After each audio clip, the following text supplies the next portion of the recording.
SG Consultancy Services. Study MBBS in Russia, Philippines, Uzbekistan. Hi hello నమస్తే, welcome back to I Dream Media. ఇక అనుకోని ఒక దుర్ఘటన అయితే జరగడం జరిగింది. ఇక్కడ ముఖ్యంగా అబ్జర్వ్ చేసినట్లయితే ఎయిర్ ఇండియా బోయింగ్ AI-171 అనే ఫ్లైట్ ఏదైతే ఉందో అహ్మదాబాద్ నుంచి లండన్ వెళ్తుండగా ఇమీడియట్లీ అంటే ఫ్లైట్ స్టార్ట్ అయిన టేక్ ఆఫ్ అయిన 2 నిమిషాలకి ప్రమాదం జరిగినట్టుగా చెప్తా ఉన్నారు. అయితే ఈ ప్రమాదం గురించి ముఖ్యంగా ఫ్లైట్ టేక్ ఆఫ్ అండ్ ఫ్లైట్లో జరిగే ప్రమాదాల గురించి ఒక క్లియర్ ఇన్ఫర్మేషన్ అనేది మనం తీసుకుందాం. ఈ విషయాలపై మనకి ఒక క్లియర్ ఇన్ఫర్మేషన్ ఇవ్వడానికి మనతో పాటు ఉన్నారు పైలట్ బాబీ అజ్మీరా గారు. మ్యామ్తో మాట్లాడదాం. నమస్కారం మ్యామ్. నమస్తే సార్. నమస్తే. అంటే మ్యామ్, యూజువల్లీ ఒక ఎయిర్ ఇండియా ఫ్లైట్ ఏ ఫ్లైట్ అయినా కూడా చాలా చెక్స్ అనేవి చేస్తూ ఉంటారు. అది టేక్ ఆఫ్ అయ్యే ముందు చాలా జాగ్రత్తలు తీసుకుంటూ ఉంటారు అని చెప్తూ ఉంటారు కదా. బట్ అప్పటికి కూడా ప్రమాదం జరగడానికి గల కారణాలు ఏంటి? ముఖ్యంగా ఈ సంఘటనలో ప్రమాదానికి మెయిన్ రీజన్ ఏదై ఉంటుందంటారు? సార్, ఇవాళ ఏమైనా ఆ క్రాష్ మాత్రం it's a black day in the Indian aviation history actually. అంటే మనకి వన్ గోలో 229 సో ఫార్ 229 ప్యాసింజర్స్ చచ్చిపోయిండ్రు. 229 ప్యాసింజర్స్ ప్లస్ క్రూ, అంటే ఓన్లీ 1 ప్యాసింజర్ ఈజ్ అలైవ్. దీంట్లో ఇప్పుడు ఈ ఎయిర్ క్రాఫ్ట్ మెయింటెనెన్స్ అనేది నిజంగానే ఎయిర్ ఇండియాలో చాలా బాగుంది. అదే కాకుండా engineering staff talent pool they are excellent అనమాట. అండ్ ప్రతి ఎయిర్ క్రాఫ్ట్ కి before take off every engineer staff will check every instrument and they will give a go signal. అంటే దే విల్ సైన్ 1 సర్టిఫికేట్ అనమాట. Every parts, every instrument is working, you can take off అని చెప్పేసి. So ఆ రకంగా we have no doubt about it. Coming to the ఈ ప్లేన్ లో యాక్సిడెంట్, ఇప్పుడు పైలట్స్ లైసెన్స్ కరెంట్ ఉన్నాయి, మెడికల్ లైసెన్స్ కరెంట్ ఉన్నాయి, training procedures as per standard operating procedures ICAO standard ప్రకారం, కంపెనీ స్టాండర్డ్ ఆపరేటింగ్ ప్రొసీజర్ ప్రకారం it is up to the mark అనమాట. కానీ ఇది ఎందుకు అయింది, దీని రీజన్ ఏముంది, అది ఇంకా ఎవరు చెప్పలేరు సార్. ఎందుకంటే ఓన్లీ టేక్ ఆఫ్ కాగానే 1 minute లోనే పైలట్ హ్యాస్ డిక్లేర్డ్ మేడే అంటే ఇట్ ఈస్ అన్ ఎమర్జెన్సీ. ఇది ఇనిషియల్ క్లైమ్ స్టేజ్ లోనే instead of climbing aircraft started going down, descend అవుతుంది మీరు చూస్తే. సో దీనికి రీజన్ మనకి only after the black box, అంటే FDR, ఇప్పుడు ఫ్లైట్ డేటా రికార్డర్ అనే ఒక ఇన్స్ట్రుమెంట్ ఉంటుంది సార్. దాంట్లో ఏంటంటే that is valid for 25 hours అనమాట. దాంట్లో ఇప్పుడు టేక్ ఆఫ్ అయినప్పుడు నుంచి right from the push back నుంచి ల్యాండింగ్ వరకు.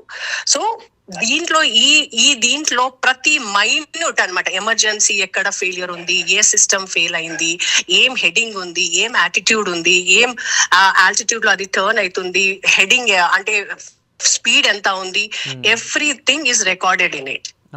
సో అండ్ టేక్ ఆఫ్ ముందు మనకి ఫ్లైట్ డిస్పాచ్ నుంచి we will get the weather details, we will get the flight path details, we will get the based on the speeds, మన fuel calculations అన్ని ఉంటాయి అనమాట.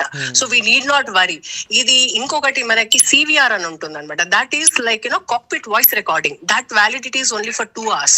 అంటే కాక్పిట్ లో పైలట్స్ ఏం మాట్లాడతారు కూడా దాంట్లో రికార్డింగ్ అయి ఉంటుంది.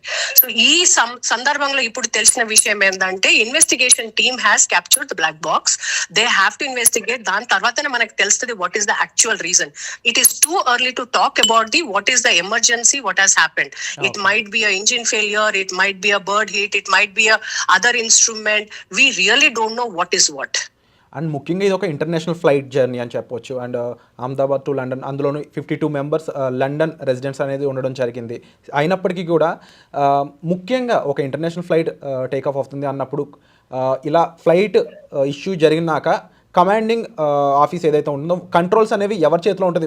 మేజర్గా పైలట్సే దానికి జాగ్రత్తలు తీసుకోవడానికి మెయిన్ రీజన్ ఏమైనా స్కోప్ ఉంటుందా, లేకపోతే కమాండింగ్ ఆఫీస్ దగ్గరలో ఉన్న దగ్గర నుంచి ఏమైనా దాన్ని కంట్రోల్ చేసే ఛాన్సెస్ ఉంటాయంటారా? లేదు సార్. ఇప్పుడు కాక్పిట్ లో 2 క్రూ ఉంటారు అనమాట. ఒకటేమో కెప్టెన్ ఉంటాడు, ఇంకొకడేమో అసిస్ట్ చేస్తా ఉంటాడు, కో పైలట్. సో ఇప్పుడు ఒకటి ఏంటంటే he will be doing the communication while the whole route అనమాట. అండ్ ఒక ఆయనేమో ఫ్లై చేస్తాడు. So that particular flight, the person who flies is the commander of the flight. So it can be some times ఏమైపోతుంది అవుతుందంటే ఇద్దరు commanders ఉంటారు, some times ఏమో ఒక కమాండర్ ఒక కో పైలట్ ఉంటారు. కాబట్టి ఈ ఫ్లైట్ లో మాత్రం ఒక కమాండర్ అండ్ ఒక కో పైలట్ ఉంటారు. So the captain is the commander of the flight and no captain wants to die sir. Nobody wants to die whether it is a domestic or international flight. It is a very bad thought that today these things are happening. మనకు అయింది కానీ అది ఏమైందో we have to still look into it. ఇంకొకటి ఏంటంటే ఇప్పుడు Boeing 787 Dreamliner is an advanced technology, performance wise advanced ఉంది. దీనికి అన్ని రకంగా ఇట్ ఈస్ ద లేటెస్ట్ అన్నమాట. So but still what happened అనేది nobody has a clue. And moreover Bobby Ajmeera గారు, అండ్ జనరల్గా ఫ్లైట్ ల్యాండింగ్ ఇలాంటి సిచ్యువేషన్లో ఉన్నప్పుడు అక్కడ ఉన్న సిచ్యువేషన్లో ఇది రైట్ నౌ ఒక మెడికల్ కాలేజ్కి సంబంధించిన హాస్టల్ మీద ల్యాండ్ అయినట్టయితే క్లియర్గా మనకి పిక్చర్స్ అన్నీ కూడా తెలుస్తూ ఉన్నాయి. బట్ ఆ ల్యాండింగ్ కూడా అంత కష్టంగా ఉంటుందా, ఎలా ఉంటుంది, దాని గురించి కాస్త ఐడియా ఇస్తారా?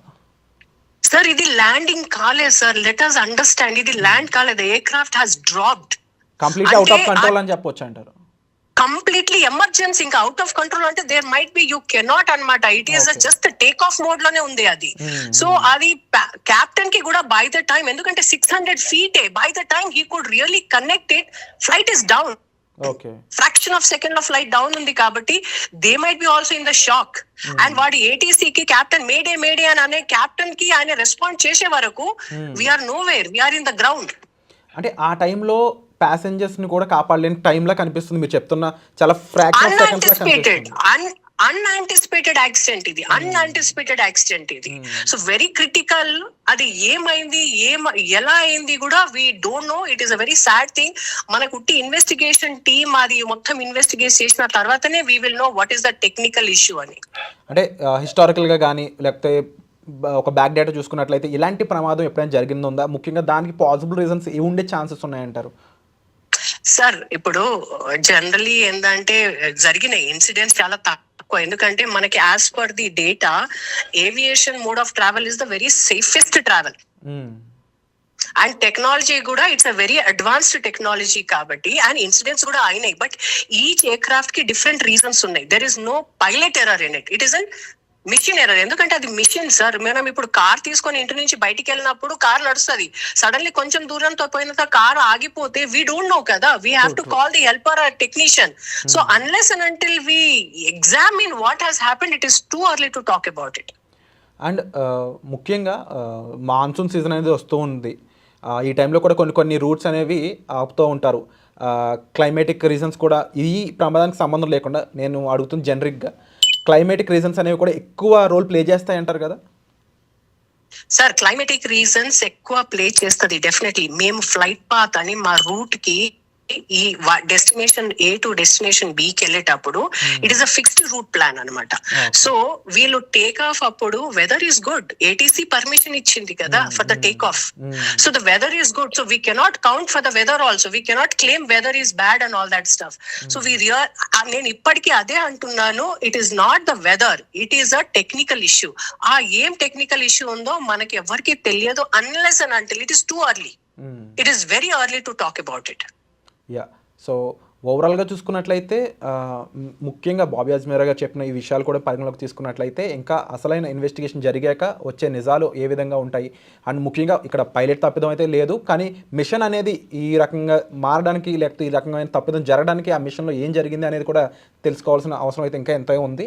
అండ్ బాబీ అజ్మీరా గారు ఇప్పుడు ఓవరాల్గా ఈ ఫ్లైట్ గురించే చూసుకున్నట్లయితే దీని కెపాసిటీ కానీ లేకపోతే దీని ఇంజన్ పరంగా కానీ ఏదైనా స్పెసిఫికేషన్స్ చెప్తారా మామూలు ఎలా ఉంటుంది ఎయిర్ బోయింగ్ అనేది? అంటే ఇప్పుడు బోయింగ్ 787 డ్రీమ్ లైనర్ అనేది దీని కెపాసిటీ ఆల్మోస్ట్ 300 వరకు ఉంటుంది సార్. అంటే డిపెండ్స్ అనమాట. సో దీనికి ఈ ఎయిర్ క్రాఫ్ట్ కి 300 వరకు, 300 లో మనకి 242 టోటల్ ప్యాసింజర్ ఎందుకు అంటారంటే మనం ఏటీసీ లో ఈ డేటా ఇవ్వాలి, how many passengers are on board. So that includes even the captain and cabin crew.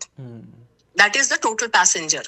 So ఈ టోటల్ ప్యాసింజర్, ఈ కార్గో లోడ్, ఈ రన్వే అవైలబిలిటీ, దీని మీదనే we decide all the air speed and all that stuff. So that is not at all a constrain. Actually ఈ aircraft తోని కూడా problems లేదు. Actually 787 dream liner ఇప్పటి వరకు మన ఇండియాలో అసలు కాలేదు. This is the first incident to my knowledge.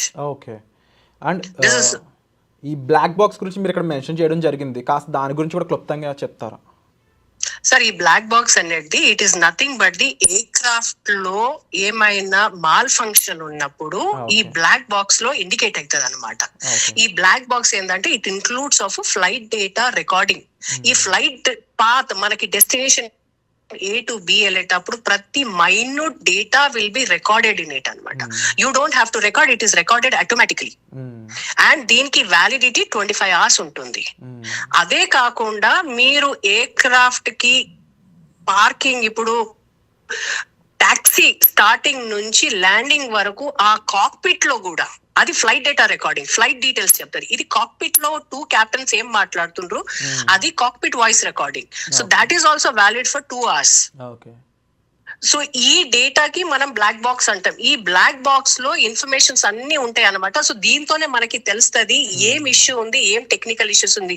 అంటే హెడ్డింగ్ లో ప్రాబ్లం అయిందా, ఇంజిన్ ఫెయిల్ అయిందా, లెఫ్ట్ ఇంజిన్ ఫెయిల్ అయిందా, రైట్ ఇంజిన్ ఫెయిల్ అయిందా, లేకుంటే బోత్ ఇంజిన్స్ ఫెయిల్ అయిందా, లేకుంటే బర్డ్ హిట్ అయిందా, లేకుంటే ఇంకా ఏమైనా మాల్ ఫంక్షన్ అయిందా, వాట్ ఈస్ ద ఇష్యూ. ఇప్పుడు టేక్ ఆఫ్ అప్పుడప్పుడు ఏమైపోతుంది అంటే ల్యాండింగ్ గేర్ కూడా ఇప్పుడు చేయడానికి you have, so landing gear switch పెట్టినా కూడా అది స్టక్ అప్ అయిపోయింది, లో ఆల్టిట్యూడ్ ఉండే, స్పీడ్ తక్కువ ఉండే. So it is all factors we don't no.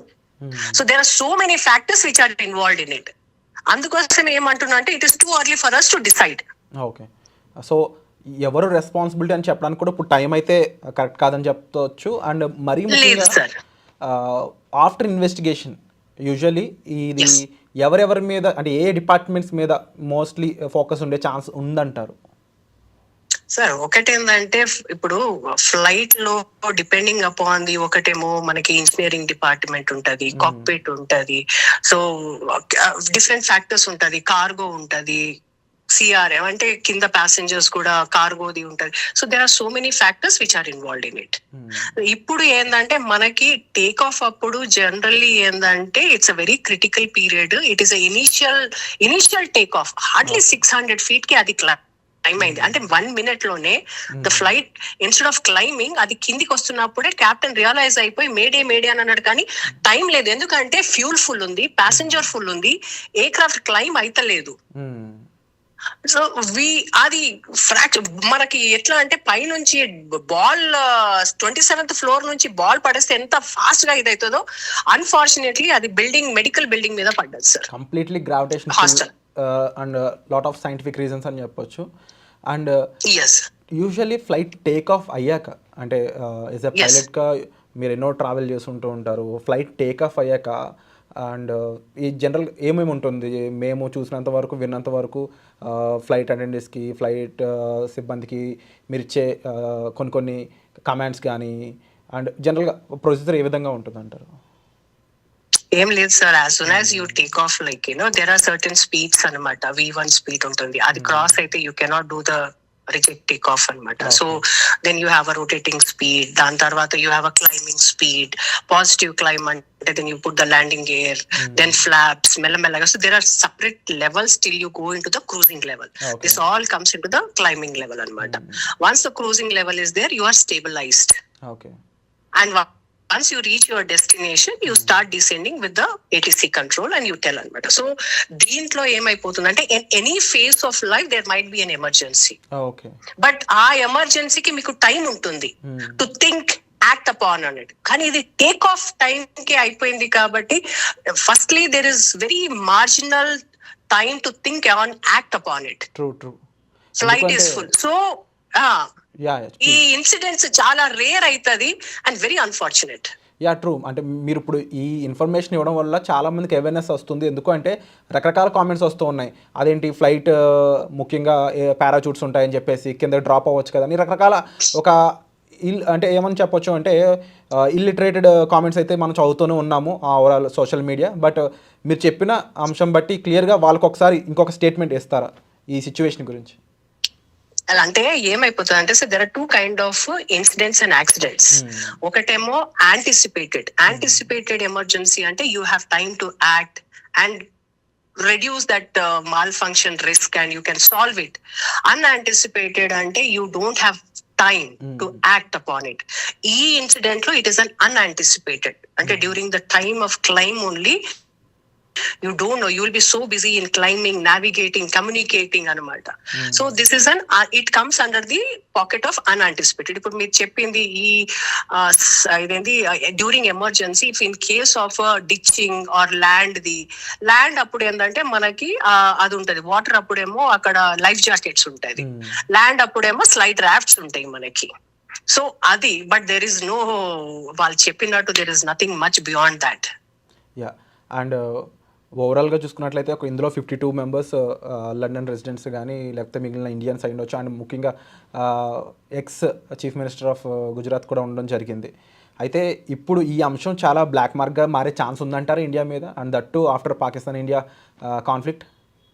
Sir ఇది పాకిస్తాన్ ఇండియాకి ఏం కనెక్షన్ లేదు, బట్ ఇంటర్నేషనల్ గా మన మీద ఎలాంటి లేదు సార్. దిస్ ఇంటర్నేషనల్ అంటే Indian aviation and general aviation in abroad is 2 different things. But the incident accidents are the reasons, ఎందుకంటే మిషన్ ఒకటే, ఎయిర్ క్రాఫ్ట్స్ ఒకటే, సో రూల్స్ ఆర్ ఒకటే. స్టాండర్డైజేషన్ ICAO రూల్స్ ప్రకారము everybody will follow the same rules, standard operating procedures. So this doesn't have anything to have an impact in the Indian market or US market or in the accidents. ఇప్పుడు ఎప్పుడైనా కావచ్చు sir, నేను అదే అంటున్నాను, accidents ఎప్పుడైనా కావచ్చు. ఎవరో అయినా కానీ ప్లాన్డ్ గా యాక్సిడెంట్స్ అవుతారంటే విల్ బి వెరీ కాషియస్.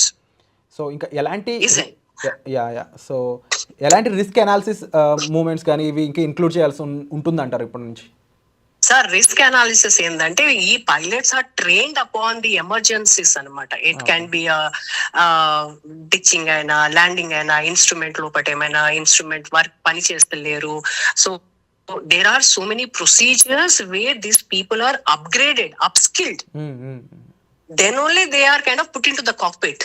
అంటే యూజువల్లీ ఎన్ని అవర్స్ ఆఫ్ ఫ్లైట్ ట్రైనింగ్ తర్వాత ఇలాంటి మేజర్ ఫ్లైట్స్ నడిపే ఛాన్స్ వస్తుంది అంటారు మ్యామ్? అట్లా ఏం లేదు సార్. యాజ్ పర్ ఇండియన్ ఏవియేషన్ ఇప్పుడు మీకు CPL చేయడానికి 200 hours కావాలి సార్, కమర్షియల్ పైలట్స్ లైసెన్స్ రావడానికి. Director general of civil aviation exams ఉంటాయి. ఆ ఎగ్జామ్స్ కి మీరు పాస్ అయితే మీకు 200 hours మినిమం ఎలిజిబిలిటీ క్రైటీరియా ఉంటుంది సార్. దాని తర్వాత మీరు ఎయిర్ బస్ అయినా, బోయింగ్ అయినా, ATR ఎయిర్ క్రాఫ్ట్స్ అయినా, ఇంకా ఏమైనా ఎయిర్ క్రాఫ్ట్స్ కి మీరు టైప్ రైటింగ్ చేయాలి. Those type rating is for 45 days. దాని తర్వాత you apply for any airline. So once you are recruited in the airline, మళ్ళీ airline will train you on that specific training anamata. Okay.